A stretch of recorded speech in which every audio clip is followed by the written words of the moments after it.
1989 में जब सरकार थी बीपी सिंह और भारतीय जनता पार्टी के गठबंधन की, कश्मीरी पंडितों का नरसंहार किया गया। जब सरकार थी, मोदी जी ने सम्मान दिया। बस सुनिए, आप जम्मू कश्मीर के एक नागरिक से बात करें तो सुनने की क्षमता रखिए। जब 2019 के बाद 370 टूटी, वहां पे कश्मीरी पंडितों की टारगेट किलिंग फिर शुरू हो गई। कश्मीर के अंदर आज इतना असुरक्षा का भाव है, वहाँ पे दलित जो लोग नौकरी कर रहे हैं कश्मीर के अंदर, उनको गोली मारी जाती है। यूपी बिहार के जो लोग ये कहते हैं हमने एक देश एक निशान कर दिया, एक प्रदान कर दिया, आज उसी 370 टूटने के बाद आप आंकड़े उठाइए, यूपी बिहार और बाहरी राज्यों के बंगाल के लोगों को जो वहाँ पे मजदूरी करके अपना पेट पालते हैं, उनके ऊपर कितने हमले बढ़े और किस प्रकार से इस अमित शाह के गृह मंत्री के तौर पर कितनी नाकामी है और मनोज सिन्हा के पास 10,000 का फ़ोन है, वो बेरोजगार नहीं है। अच्छा ठीक है, ये तो बहुत अच्छी बात बोल दी। जिसके पास 10,000 का फ़ोन है वो बेरोजगार नहीं है, जिसके पास 4,000 के जूते हैं वो बेरोजगार नहीं है। क्या हर एक व्यक्ति जो भी जिसने भी शिक्षा ग्रहण की है, अब तो आप ये भी बोलने लगेंगे कि आपने 20 लाख की डिग्री ली MBBS की, तो आपको रोजगार की आवश्यकता नहीं है क्योंकि आप गरीब हैं ही नहीं। 20 लाख की जिसने MBBS की डिग्री ली, जिसने अपने शिक्षा में रुपए खर्च किया, जो बाहर रहा, जो अपने घर से घंटों दूर रहा घर परिवार से, क्या उसे कोई बेहतर सपना देखने का अधिकार नहीं है? 370 की आपने बात की, मैं जम्मू कश्मीर का नागरिक हूँ, तो मुझसे बेहतर तो उस चीज़ को कोई नहीं समझता। 370 के नाम पे जो देश में इन्होंने डंका पीटा है, आप जम्मू कश्मीर में जाके देखिए। हमारी जम्मू कश्मीर एक छोटी सी स्टेट है, स्टेट हम मानते हैं, हम यूटी नहीं मानते, क्योंकि यूटी मान के इन्होंने हमारा अपमान किया है। देश का जो ताज था उसको उन्होंने डिग्रेड किया है। अजय लखोत्रा है। अजय साहब, क्या लग रहा है 2024 में किसकी सरकार? देखिए, सरकार किसकी बनेगी किसकी नहीं बनेगी वो तो देश की जनता तय करेगी। लेकिन चुनाव होता है मुद्दों पे, और देश में आपको जो मुद्दे हम लोगों के सामने हैं, वो चाहे आप देखिए, जब मोदी जी 2014 में आए थे तो उन्होंने वादा किया था कि हर साल जो बेरोज़गारी की दर है उसका निवारण करेंगे और हर साल 2 करोड़ रोज़गार देंगे। 9.5 साल हो गए, आंकड़े आप उठा के देख लीजिए कितना रोज़गार युवाओं को मिला है और कितना छीना गया है, वो हमारे सामने है। 24 का चुनाव इस मुद्दे पे होगा, उसके बाद रोज़गार दे दिया है, इस टाइम वही खाली है जो है काबिल नहीं है, बाकी सबके पास रोज़गार है। देखिए, वो फिर आप कौन सा वो सर्वे आपका चलता है, वो आप हमें बताइए, हम उसके ऊपर क्योंकि हम तो सड़क पर। भाजपा समर्थक कहते हैं काबिल आदमी जो है जॉब में है, ना काबिल घूम रहा है खाली। देखिए, भाजपा समर्थक जो हैं वो तो गोबर खाने वाले अपने आप को वो शूरवीर मानते हैं, हम उनके ऊपर बात नहीं करेंगे। देश का जब आप युवाओं से बात करते हैं तो वो आप कॉलेज यूनिवर्सिटियों में पूछिए, वो जो डिग्रियां लेके जिन्होंने अभी राष्ट्रीय बेरोजगारी दिवस मनाया था मोदी जी के जन्मदिन पे, वो देश की जनता है। भाजपा के समर्थकों से अब आप चाहेंगे पढ़ते ही लाख रुपए की नौकरी लग जाए, वो तो होगा थोड़ी। पकौड़ा तल लीजिए, पकौड़ा भी एक रोजगार है। पढ़ के पकौड़ा तलने के लिए अगर हमने काम करना था तो फिर हमें ये डिग्रियाँ क्यों ली, जो हमसे फीस ली है वो वापस कर दें। जो हम एक छात्र जो है वो अगर BA MA तक पढ़ता है तो उसका मुझे लगता है कि अगर छोटे शहर में भी पढ़ता होगा तो उसका 5-10 लाख तो कहीं नहीं गया मोटा मोटी। तो वो 10 लाख अगर रिटर्न कर दें कि आप पकौड़ा उद्योग अपना शुरू कर लें, फीस का तो कोई मतलब नहीं है। हम डिग्री वापस कर देंगे, आप हमारी फीस वापस कर दें। आपको क्या लग रहा है, नौजवान क्या सोच रहा है 2024 में? निश्चित तौर पर 2024 में नौजवानों के दिल की बात सीधे स्पष्ट है कि जो भाजपा ने तानाशाही रवैये से छात्रों की आवाज़ को कुचलने का काम किया है, देश में महंगाई पिछले 45 साल में सबसे ऊंचे स्तर पे है, बेरोजगारी सबसे ऊंचे पायदान पे है, अपन हंगर इंडेक्स में काफ़ी पीछे जा चुके हैं। उससे सीधे स्पष्ट ये होता है कि निश्चित तौर पर 2024 में केवल युवा ही नहीं, देश का हर वर्ग का नागरिक भारतीय जनता पार्टी के विरोध में अपना मतदान करेगा और ऐसी तानाशाही सरकार को कुर्सी से उतारने का काम करेगा। देश का विदेशों में डंका बज रहा है, तीसरे नंबर पे GDP में जाने वाले हैं, और आप कह रहे हैं कि साहब बेरोज़गारी है, महंगाई है। बेरोज़गारी हम नरेंद्र मोदी जी को और अमित शाह के लड़के जय शाह को देख के तय थोड़ी ना करेंगे। बेरोज़गारी हम तय करेंगे ज़मीनी स्तर पे, जो हमारे आसपास का माहौल है, कितने लोग रोजगार हैं, कितने लोग शिक्षित होते हुए भी उन्हें सही दिशा नहीं मिल रही है। अपन बात करें सरकारी जॉब की तो आप बात ही बंद कर। आपने जय शाह की बात क्यों करी? काबिल थे जय शाह, सुने काबिल थे तभी तो देखिए क्रिकेट बोर्ड चला रहे हैं। काबिल क्या थे? क्या अंडर 19 के कैप्टन रहे हैं क्या टीम के? क्या ओपनर बैट्समैन है, क्या उन्होंने वर्ल्ड कप में, क्या एशिया कप में, क्या टीम में उनका चयन हुआ था क्या? किस चीज़ में काबिल हैं आप? हमें तो नहीं लगता काबिल हैं। उनसे ज़्यादा काबिल हमारे आसपास घूमता हुआ नौजवान है जिसको सही दिशा नहीं मिल रही है। लोग तो क्या राजीव शुक्ला और जो है शरद पवार वर्ल्ड कप जिताया उन्होंने, तो क्यों जो है क्रिकेट बोर्ड में जाके बैठे थे? राजीव शुक्ला जी की अगर आप बात करें तो जो प्रोफेशन आपका है, राजीव शुक्ला जी एक शिक्षित, ज्ञानी और बहुत ही वरिष्ठ व्यक्ति थे जिनके ज्ञान में कोई, मुझे तो नहीं लगता उनकी शिक्षा में और उनके ज्ञान में कोई कमी थी। लेकिन जयशाह को, तो इससे पहले जयशाह को कौन जानता था? इससे पहले जयशाह क्या करते थे, किसी को कुछ पता है क्या? और रही बात पकौड़े तलने की, तो जितने भी भाजपा के नेता हैं इनको पकौड़ा तलवाइए, इनको आप ये अपराध कर देते हैं तो भाजपा पूरी सरकार इनको बचाने का काम करती है। अभी उत्तर प्रदेश में पिछली बार जो किसान आंदोलन चल रहा था उसमें अजय मिश्रा टैनी के लड़के ने, आशीष मिश्रा ने अपनी गाड़ी से किसानों को कुचलने का काम किया। उसके बावजूद क्या कार्रवाई हुई? आप कह रहे हैं काम नहीं हो रहा। देखिए 370 मोदी जी ने मतलब भाजपा ने कहा था कि हम 370 ख़त्म करेंगे, ख़त्म हो गई, ठीक है। राम मंदिर की बात की थी, उनकी सरकार में राम मंदिर बन रहा है, ठीक है। यूनिफॉर्म सिविल कोड की बात की थी, उसकी भी तैयारियां चल रही हैं। जो भाजपा ने कहा वो कर दिखाया, कांग्रेस की तरह थोड़ी ना कि कहा कुछ और करा कुछ। देखिए 370 की आपने बात की, मैं जम्मू कश्मीर का नागरिक हूँ। अच्छा, तो मुझसे बेहतर तो उस चीज़ को कोई नहीं समझता। 370 के नाम पे जो देश में इन्होंने डंका पीटा है, आप जम्मू कश्मीर में जाके देखिए। हमारी जम्मू कश्मीर एक छोटी सी स्टेट है, स्टेट हम मानते हैं, हम यूटी नहीं मानते, क्योंकि यूटी मान के इन्होंने हमारा अपमान किया है। देश का जो ताज था उसको उन्होंने डिग्रेड किया है। इतिहास में पहली बार ऐसा हुआ है जहाँ पे आपको एक राज्य को, वो राज्य जो गिलगित बल्तिस्तान तक था, वो राज्य जो पीओके जो आज पाकिस्तान के कब्ज़े में है, जो वहाँ तक फैला था, आज उस राज्य को इन्होंने, जो अंग्रेज़ों का गुलाम नहीं हुआ, वो अमित शाह और मोदी का आज गुलाम बना के, पत्थरबाजी ख़त्म कर दी मोदी जी ने। अरे पत्थरबाजी जो करते थे, तो जब इनकी बुआ और इनकी बुआ के साथ मिलकर सरकार चला रहे थे महबूबा मुफ्ती के साथ, तो राजनाथ सिंह जी ने कहा था जब वो होम मिनिस्टर थे कि ये तो बच्चे हैं, बच्चे कर देते हैं, और उनको 2000 से ज़्यादा पत्थरबाजों के केस भी इसी भाजपा और पीडीपी की सरकार ने वापस लिए। असल जन्नत मोदी जी ने बनाया है। जन्नत नहीं बनाया, उसको जहन्नम बनाने का काम इन्होंने किया है। जम्मू कश्मीर जो राज्य, ऐसा राज्य था जहाँ पे कभी भी बेरोजगारी की दर इतनी ऊंची नहीं थी। आज पूरे देश में जम्मू कश्मीर बड़े बड़े राज्यों से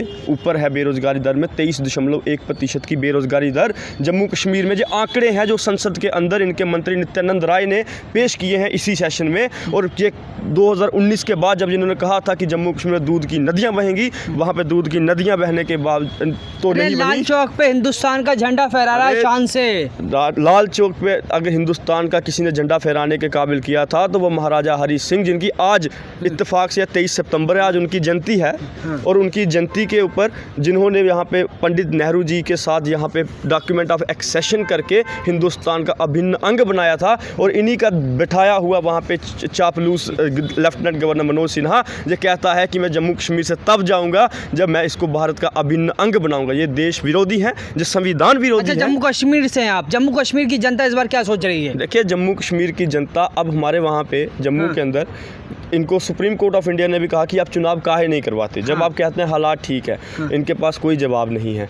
आज वहाँ पे इसी महीने में, जहाँ अक्टूबर के पहले या दूसरे हफ्ते में, वहाँ पे म्यूनसिपल कॉरपोरेशन के चुनाव हो रहे हैं। वहाँ पे आपको देखिए किस प्रकार से इनको जनता जूते मारेगी। क्यों? क्योंकि हमारे क्या विडंबना है, सबसे बड़े पावर प्लांट वहाँ पे हैं,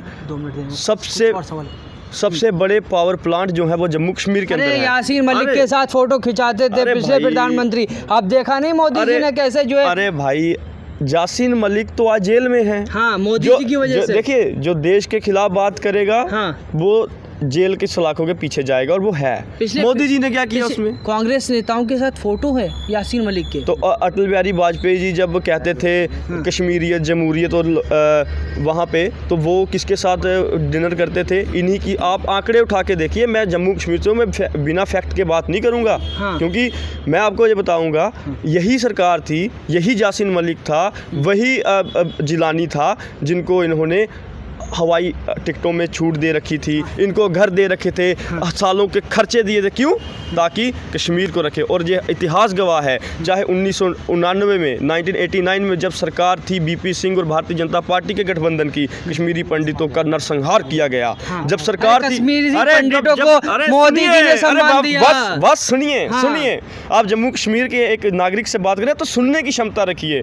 जब 2019 के बाद 370 टूटी, वहाँ पे कश्मीरी पंडितों की टारगेट किलिंग फिर शुरू हो गई। कश्मीर के अंदर आज इतना असुरक्षा का भाव है, वहाँ पे दलित जो लोग नौकरी कर रहे हैं कश्मीर के अंदर, उनको गोली मारी जाती है। यूपी बिहार के जो लोग ये कहते हैं हमने एक देश एक निशान कर दिया, एक प्रदान कर दिया, आज उसी 370 टूटने के बाद आप आंकड़े उठाइए, यूपी बिहार और बाहरी राज्यों के बंगाल के लोगों को जो वहाँ पे मजदूरी करके अपना पेट पालते हैं, उनके ऊपर कितने हमले बढ़े और किस प्रकार से इस अमित शाह के गृह मंत्री के तौर पर कितनी नाकामी है और मनोज सिन्हा की। आखिरी सवाल आपसे, 2024 में कश्मीर का युवा किसे चुनेगा, राहुल गांधी या मोदी जी? उसका कोई सवाल ही नहीं है। हाँ। जम्मू कश्मीर का जनता का वोट, कश्मीर और जम्मू का वोट जो पड़ेगा, वो वोट इस बात पे पड़ेगा कि आपने हमारा अपमान किया है, आपने जम्मू कश्मीर के साथ भारतीय जनता पार्टी ने धोखा किया है, हमारे युवाओं के पेट पे लात मारने का काम किया है। इन सभी मुद्दों पे पड़ेगा और राहुल जी और नहीं जुड़ेगा, विद्यार्थी जीतेगा इंडिया और इंडिया की गठबंधन की जीत होने वाली। अब तो विद्यार्थियों ने भी नया नारा दे दिया राहुल गांधी की तरह। विद्यार्थियों का नारा मतलब आप स्पष्ट तौर पे बताएं। जो ये नारा दे रहे थे अभी कि जुड़ेगा विद्यार्थी जीतेगा इंडिया, तो इसमें कौन सी गलत बात बोल दी? हाँ। जब हम एक ही देश के नागरिक हैं, जब हम वसुधैव कुटुंबकम का श्लोक फॉलो करने वाले लोग हैं, उसी पथ पे चलने वाले लोग हैं, तो इसमें इन्होंने कौन सी गलत बात बोल दी? जब हम सब एक परिवार हैं तो फिर क्यों नहीं जुड़ेगा विद्यार्थी, क्यों नहीं जुड़ेगा देश का नागरिक? इसमें क्या इन्होंने गलत बात बोल दी? हाँ, मतलब मैं ये कहने का मतलब है कि सिर्फ जो है कांग्रेसी समर्थक जो हैं वो सिर्फ नारों से काम चला रहे हैं। कांग्रेसी समर्थक नहीं, हाँ, देश के हर एक नागरिक को अपनी बात स्पष्ट तौर पे बोलनी चाहिए। और नारा तो होता है आदमी के अंदर आक्रोश पैदा करने का, हमारी बात एक दूसरे के दिलों तक पहुंचाने का। तो इसमें उन्होंने कोई गलत बात नहीं बोली मेरे ख्याल से। क्या लग रहा है 2024 में आपके हिसाब से कौन प्रधानमंत्री बनना चाहिए? 2024 में प्रधानमंत्री वो बनेगा जो देश के हर एक वर्ग से, नीचे से लेके निचले से लेके उचले तबके तक, लेकिन गरीबों से समर्थक का कहना है कि जिसके पास 10,000 का फ़ोन है वो बेरोजगार नहीं है। अच्छा ठीक है, ये तो बहुत अच्छी बात बोल दी। जिसके पास 10,000 का फ़ोन है वो बेरोजगार नहीं है, जिसके पास 4,000 के जूते हैं वो बेरोजगार नहीं है। क्या हर एक व्यक्ति जो भी जिसने भी शिक्षा ग्रहण की है, अब तो आप ये भी बोलने लगेंगे कि आपने 20 लाख की डिग्री ली MBBS की तो आपको रोजगार की आवश्यकता नहीं है क्योंकि आप गरीब हैं ही नहीं। 20 लाख की जिसने MBBS की डिग्री ली, जिसने अपने शिक्षा में रुपए खर्च किया, जो बाहर रहा, जो अपने घर से घंटों दूर रहा घर परिवार से, क्या उसे कोई बेहतर सपना देखने का अधिकार नहीं है? ये कौन सी बात है? बीजेपी समर्थक कह रहे हैं कि मोदी योगी भगवान है, चड्डी भी उतर जाए तब भी हम बीजेपी को ही वोट देंगे। तो भगवान वो उनके लिए हैं, सबके लिए भगवान थोड़ी ना है। सबके लिए भगवान नहीं है, हमारे लिए क्या है, हम आपको एक बात के माध्यम से बताते हैं। एक ही उल्लू काफ़ी है वीरान चमन को करने को, यहाँ हर डाल पे उल्लू है, अंजाम गुलिस्ता क्या होगा। तो अपन को अंजाम की परवाह करनी है कि 2024 में जो इस प्रकार की जो बीजेपी तो देश मजबूत नहीं रहेगा, पाकिस्तान बन जाएगा। देश पाकिस्तान अभी तक क्यों नहीं बना? अभी तक क्यों नहीं बना? अभी तक कब्जा क्यों नहीं हुआ? अभी तक कब्जा क्यों नहीं हुआ? क्या बिरयानी खाने के लिए राहुल गांधी पाकिस्तान गए थे क्या? बिरयानी खाने कौन? अरे राहुल गांधी पाकिस्तान की भाषा बोलते हैं। कहाँ से बोलते हैं आप बताएं? राहुल गांधी ने पाकिस्तान जोड़ो यात्रा निकाली थी या भारत जोड़ो यात्रा निकाली थी? राहुल गांधी ने कौन सी यात्रा निकाली थी? पाकिस्तान जोड़ो निकाली या भारत जोड़ो? तो भारत टूटा नहीं है। टूटा तो घर का कोई व्यक्ति भी एक दूसरे से नहीं है। माता पिता और जो बच्चे हैं, जो एक परिवार है, एक ही घर छत के नीचे रहता है। लेकिन कभी कभी जब दिलों में खटास हल्की सी पैदा हो जाती है, ऐसे नफरती लोग जब आ जाते हैं, तो अपनी मोहब्बत को जाहिर करने की आवश्यकता होती है। आज राहुल गांधी बयान दे रहे हैं कि मोदी जी विशेष सत्र में देश का नाम बदलना चाह रहे हैं। देश का नाम तो उन्होंने इंडिया से करके भारत कर ही दिया। अब नोट पे रिजर्व बैंक ऑफ इंडिया। दिक्कत क्या आपने? भारत से दिक्कत है ही नहीं। भारत किसने बोला भारत से दिक्कत है? अरे हमने तो नहीं बोला ना भारत से दिक्कत है। हमारे देश का संविधान जब आप उसको शुरुआत करेंगे तो संविधान कहता है इंडिया डेट इज भारत। तो भारत था कब नहीं? ये तो बहकाने का, मुद्दों से भटकाने का। भाजपा वाले तो कह रहे हैं कि अरे जिन्होंने 50 साल तक झंडा नहीं लगाया वो भारत और इंडिया की बात करेंगे। ये चड्डीधारी जो है इनका इतिहास रहा है।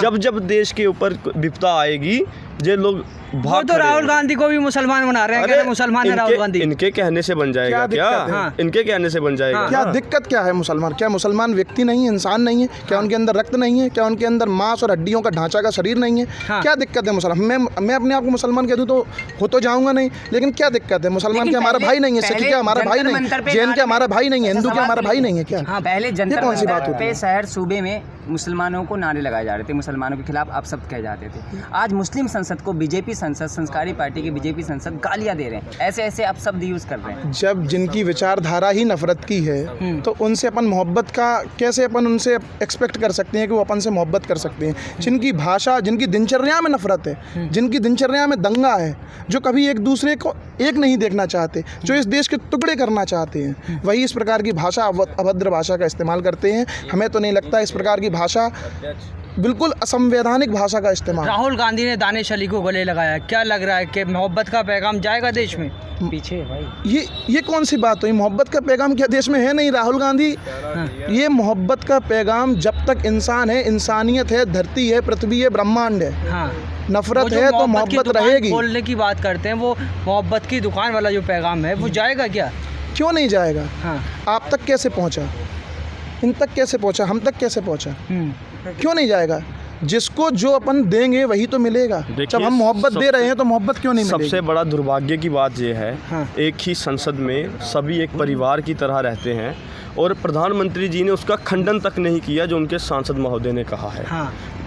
जब गांधी जी के बारे में उनकी प्यारी प्रज्ञा जी ने कहा था तो कहा था कि मैं दिल से माफ़ नहीं कर पाऊंगा। शायद ये इनको भी दिल से माफ़ नहीं कर पाएंगे। इनको नज़ीर कर अरे पीछे सांसद हंस रहे थे, रविशंकर अरे प्रसाद। यही तो है ना, यही तो हाँ। इनके संस्कार हैं। हाँ। यही तो हमारी लड़ाई है। नफरत के बाजार में मोहब्बत की दुकान, यही तो लड़ाई है ना। जब देश की संसद में, लोकतंत्र के मंदिर में जब इस प्रकार का लोकतंत्र से खिलवाड़ किया जाएगा, भारत के सेकुलर ढांचे की धज्जियां उड़ाई जाएंगी, तो उसी समय जननायक राहुल गांधी जी जैसे नेताओं की हमें क्या लग रहा है 24 में, मोदी जी या राहुल गांधी? निश्चित तौर पर राहुल गांधी। हाँ। मोदी जी की जो अवस्था, देश में अवस्थाएं फैली हुई हैं, चाहे वो महंगाई हो, चाहे वो बेरोजगारी हो, हाँ। या गरीबों के साथ जो अत्याचार हो रहे हैं, तो कौन चाहेगा ऐसा नेता जो सबके साथ अत्याचार कर अरे रहा है? किस गरीब के साथ अत्याचार कर दिया? गरीब का तो बेटा प्रधानमंत्री बन गया और सब गरीबों के लिए काम कर रहा है 18 घंटे। यही तो दुर्भाग्य है कि गरीब का बेटा प्रधानमंत्री बन गया फिर भी गरीबों के लिए कुछ नहीं कर रहा है। हाँ। हम उम्मीद करते हैं अंबानी का बेटा प्रधानमंत्री बनेगा तो वो गरीबों के लिए कुछ नहीं करेगा, तो वो एक जायज़ बात होती है। पर जब गरीब का बेटा उठ के गरीबों की बात नहीं करता है तो बहुत ही बुरा लगता है। अच्छा। हाँ। वो 18 घंटे काम करते हैं, छुट्टी नहीं लेते हैं, इतनी मेहनत करते हैं आप लोगों के लिए। हाँ। 9 साल से युवाओं के लिए लगे पड़े हैं। हाँ। और आप बिल्कुल भी अहमियत नहीं दे रहे हैं। हमें नहीं पता कौन सी मेहनत करते हैं, 18 घंटा मेहनत करते हैं, 9 साल से लगे हुए हैं। उनकी मेहनत धरातल पे तो दिखाई नहीं दे रही है बिल्कुल। 15 घंटे तो मेकअप करने में लगे। सर विपक्ष कैसे टक्कर दे पाएगा एनडीए को? विपक्ष बिल्कुल टक्कर देगा, बिल्कुल टक्कर देगा। एक ऐसी पावर है कि जिसे चाहे हीरो बना सकते हो और जिसे चाहे जीरो बना सकते, लेकिन मेन स्ट्रीम मीडिया है वो पूरी बीजेपी के तो साथ। आप अपने इस मीडिया की पावर को पूरी तरीके से इस्तेमाल कर रहे होंगे। आप कर रहे हैं ना इस मीडिया की पावर को पूरी तरीके से इस्तेमाल। उसको हीरो बना दिया ना आपने। किसको हीरो बना दिया? मोदी जी को। हाँ।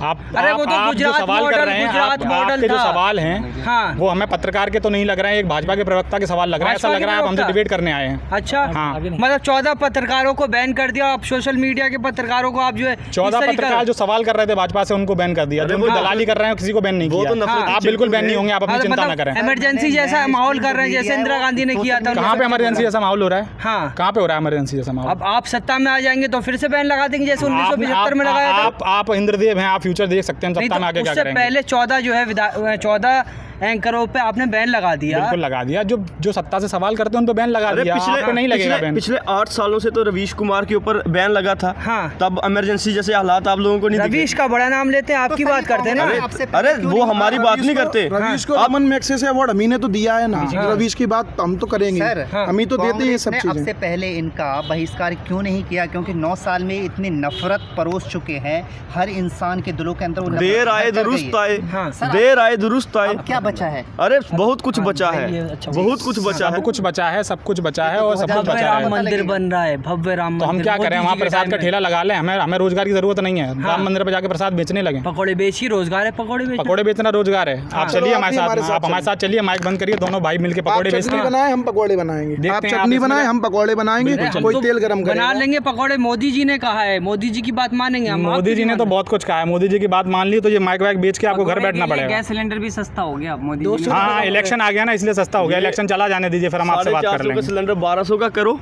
उसके बाद 200 रुपया घटा के बोलो कि बेटा तुम्हारा जूता तुम्हारे ही सर। ये किया जा रहा है हमारे देश में। 400 से ज्यादा सीटें जीतने वाले हैं इस बार।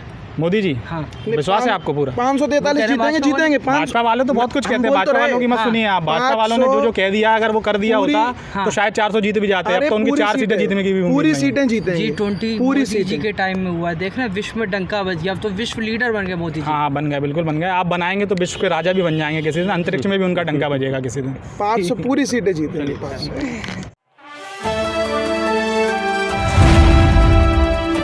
द इंडियन खबर, सच आपके सामने।